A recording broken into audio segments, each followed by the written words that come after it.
Hello friends, welcome to tips for daily. ഇത്രയും items കണ്ടിട്ട് നമ്മളിന്ന് ഉണ്ടാക്കാൻ പോകുന്ന കറീനെ പറ്റി ആർക്കെങ്കിലും ഒന്ന് ഗസ് ചെയ്യാൻ പറ്റും? അപ്പോൾ വീഡിയോയുടെ തുടക്കത്തിൽ തന്നെ ആർക്കെങ്കിലും ഗസ് ചെയ്യാൻ പറ്റുന്നുണ്ടെങ്കിൽ ഒന്ന് കമൻറ്റ് ഇട്ടേര്, നമുക്ക് നോക്കാം എന്താണ്. ഓക്കെ, അപ്പോൾ നമുക്ക് ഇവന്മാരെയൊക്കെ വെച്ചിട്ട് നമുക്കിന്നൊരു അടിപൊളി പലഹാരത്തിനാവട്ടെ, ചോറിനാവട്ടെ, ഇനി പൊറോട്ടയ്ക്കാവട്ടെ, എന്തിൻ്റെ കൂടെയും കഴിക്കാൻ പറ്റുന്ന ഒരു അടിപൊളി മുട്ടക്കറിയാണ് നമ്മളിവിടെ ചെയ്യാൻ പോകുന്നത്. അപ്പോൾ അതിനായിട്ട് നമുക്കിവിടെ ആദ്യം നമ്മളിപ്പോൾ 4 മുട്ടയാണ് എടുത്തേക്കുന്നത്. അത് നമ്മൾ ഇത്തിരി ഉപ്പിട്ടിട്ട് നമ്മളത് വേവിക്കാനായിട്ട് വെക്കണം. അപ്പോൾ അത് വെന്ത് വരുന്ന നേരം കൊണ്ട് നമുക്കിവിടെ അപ്പുറത്തൊരു പാൻ ചൂടാക്കിയിട്ട് അതിലേക്ക് വെളിച്ചെണ്ണ തന്നെ ഒഴിക്കണം കേട്ടോ മുട്ടക്കറിക്ക്. അതുപോലെ നമ്മളിവിടെ പെരുംജീരകം പൊട്ടിക്കുകയാണ്. പെരുംജീരകം ഈ മുട്ടക്കറിയുടെ ഒരു ഒഴിച്ചുകൂടാൻ പറ്റാത്തൊരു എന്താ പറയുക, ഒരു ഇൻഗ്രീഡിയൻ്റ് ആട്ടോ. പെരുംജീരകം പൊട്ടിച്ചില്ലെങ്കിൽ നിങ്ങൾ ലാസ്റ്റ് പെരുംജീരകത്തിൻ്റെ പൊടിയെങ്കിലും ഉണ്ടെങ്കിൽ അതെങ്കിലും ചേർക്കണം, എന്നാലാണ് മുട്ടക്കറിയുടെ ഒരു റിയൽ ടേസ്റ്റ് വരുള്ളൂ. പെരുംജീരകം പൊട്ടിച്ച് കഴിഞ്ഞിട്ട് നമ്മളിവിടെ ഒരു സവോള ചെറുതാക്കി അരിഞ്ഞത്, പിന്നെ ഇഞ്ചി വെളുത്തുള്ളി ചതച്ചത്, പിന്നെ നമ്മൾ നല്ല നാടൻ ഉണ്ടമുളകാണ് ഇവിടെ ചേർത്തേക്കുന്നത്. അത്യാവശ്യം നല്ല എരിവുണ്ട്. പിന്നെ കുറച്ച് കറിവേപ്പില. ഇത്രയും ഐറ്റംസ് ഇട്ടിട്ട് നമ്മൾ നല്ലോണം ഒന്ന് വഴറ്റിയെടുക്കണം.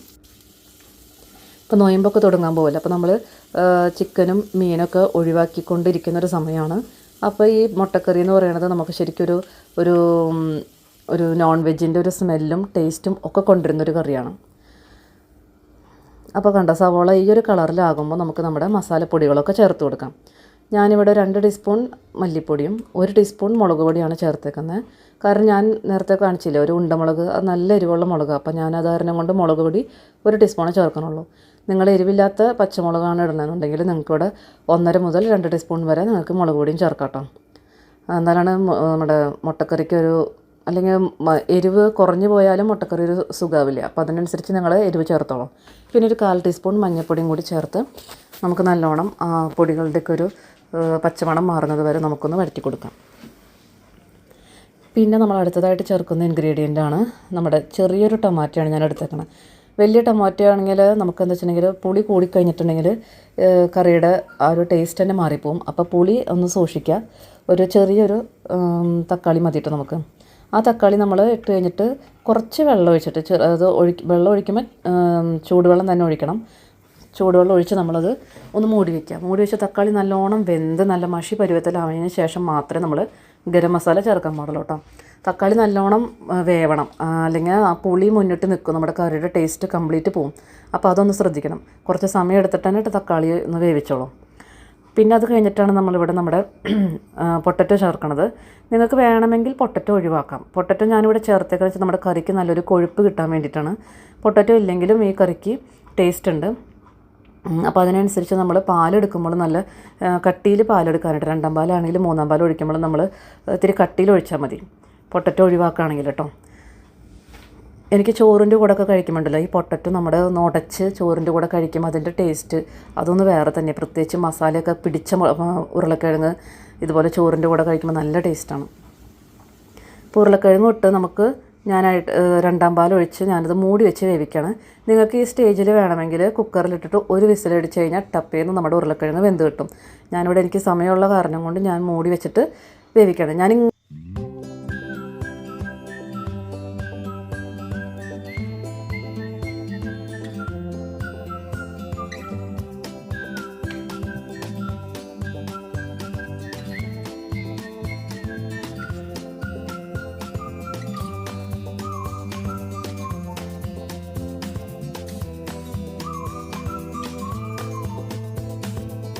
ഒരു 10-15 മിനിറ്റ് പിടിക്കും കേട്ടോ നമ്മുടെ ഉരുളക്കിഴങ്ങ് ഒന്ന് വെന്ത് വരാനായിട്ട്.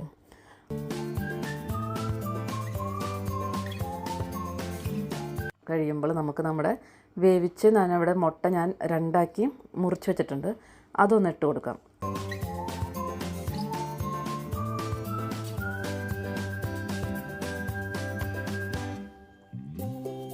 മുട്ട ഇട്ടതിന് ശേഷം അധികം കയ്യിൽ വെച്ച് അധികം ഇളക്കാൻ നിൽക്കരുത് കേട്ടോ. മുട്ടയിട്ട് നമ്മളൊരു 5 മിനിറ്റ് ഒന്ന് മൂടി വയ്ക്കണം. ആ മുട്ടയിലോട്ടും അതിൻ്റെ ഒരു മസാലയുടെ മണമൊക്കെ ഒന്ന് പിടിക്കുവാനായിട്ട് ഒരു 5 മിനിറ്റ് മൂടി വെച്ചിട്ട് ശേഷം നമ്മൾ 1-ാം പാൽ ഒഴിക്കാം. ആ 1-ാം പാൽ ഒഴിക്കുന്നതിന് മുമ്പുള്ള സ്റ്റേജ് നിങ്ങൾ കണ്ടോ, എണ്ണയൊക്കെ തെളിഞ്ഞ് നല്ല തെളിഞ്ഞ് വരുന്ന സമയമാണ്. അപ്പോൾ ആ വെന്തോന്ന് കറി പാകമായെന്നുള്ളതിൻ്റെ ഒരു മനസ്സിലാവാനായിട്ടുള്ളൊരു ഇതാണത്. ആ ഒരു എണ്ണയൊക്കെ തെളിഞ്ഞ് വന്ന് കഴിയുമ്പോഴാണ് നമ്മുടെ കറി പാകമായി എന്നുള്ളത് നമ്മൾ അറിയണത്. അതിനുശേഷം നമ്മൾ ഒന്നാം പാൽ ഒഴിച്ച് ഒന്ന് തിള വന്ന് കഴിയുമ്പോൾ നമുക്ക് നിർത്താം. ഇപ്പോൾ നമുക്കിത് കാണുമ്പോൾ തന്നെ അറിയാം നല്ല കട്ടിയോട് കൂടിയിട്ടുള്ള കുറുകിയ ചാറിലാണ് നമ്മുടെ കറി ഇരിക്കുന്നത്. അപ്പോൾ അങ്ങനെ കഴിക്കുമ്പോഴാണ് ഈ കറിക്ക് അതിൻ്റെ റിയലായിട്ടുള്ള ടേസ്റ്റ് കിട്ടണം കേട്ടോ. അപ്പോൾ അങ്ങനെ കറി നമ്മുടെ റെഡി ആയിട്ടുണ്ട്. ഒന്ന് തിള വന്നു കഴിഞ്ഞപ്പോൾ ഞാൻ സ്റ്റവ് ഓഫ് ചെയ്തിട്ടുണ്ട്. ഇനി നമ്മൾ ഈ തേങ്ങാപ്പാൽ ഒഴിച്ചുണ്ടാക്കുന്ന കറികളിലെല്ലാം ഇതുപോലെ ഉള്ളി കാച്ചി ഒഴിക്കുക അല്ലെങ്കിൽ ഒന്ന് താളിച്ച് കഴിഞ്ഞിട്ടുണ്ടെങ്കിലാണ് അതിൻ്റെ റിയൽ ടേസ്റ്റ് വരുന്നത് കേട്ടോ. അപ്പോൾ നമ്മൾ മീൻ കറിക്കാണെങ്കിൽ നമ്മൾ ഉള്ളി താളിക്കില്ലേ, അപ്പോൾ അതുപോലെ തന്നെ നമ്മൾ മുട്ടക്കറിയും നമ്മൾ വഴറ്റിയിട്ടാണ് ഈ സംഭവങ്ങൾ ഉണ്ടാക്കിയതെന്നുണ്ടെങ്കിലും നമുക്കിത് താളിച്ച് കഴിഞ്ഞാലാണ് അതിൻ്റെ ലുക്കും ഫീലും ഒക്കെ ഒന്ന് മാറുന്നത്. അപ്പോൾ ഉള്ളി താളിക്കുമ്പോൾ നമ്മളതിലോട്ട് നമുക്ക് കറിക്ക് ഒരു കളറ് കിട്ടാനായിട്ട് ഞാനിവിടെ കാശ്മീരി മുളക് പൊടിയും പിന്നെ ഒരു 1/2 ടീസ്പൂൺ ഗരം മസാലയും ഞാനിവിടെ ചേർക്കുന്നുണ്ട്. ഗരം മസാല ഒഴിവാക്കരുത്. അപ്പോഴാണ് നമ്മുടെ മുട്ടക്കറിക്ക് അതിൻ്റെ ഒരു കാച്ചണ സമയത്ത് ഗരം മസാല ഇടുമ്പോഴാണ് ശരിക്കും ആ മണം വരണത്. ശരിക്കും ഒരു നോൺ വെജിൻ്റെ മണം വരണത് ഈ സമയത്താണ്. ഇപ്പോൾ നോൺ വെജ് കഴിക്കാത്തവർക്കും എന്താ പറയുക, ആ ഒരു നോൺ വെജിൻ്റെ അതേ ഫീലിംഗ് തന്നെ കഴിക്കാൻ പറ്റുന്നൊരു കറിയാണ്. അപ്പോൾ എല്ലാവരും എന്തായാലും ഉണ്ടാക്കി നോക്കണം കേട്ടോ. അപ്പോൾ ഇത് നല്ലോണം മൂത്ത്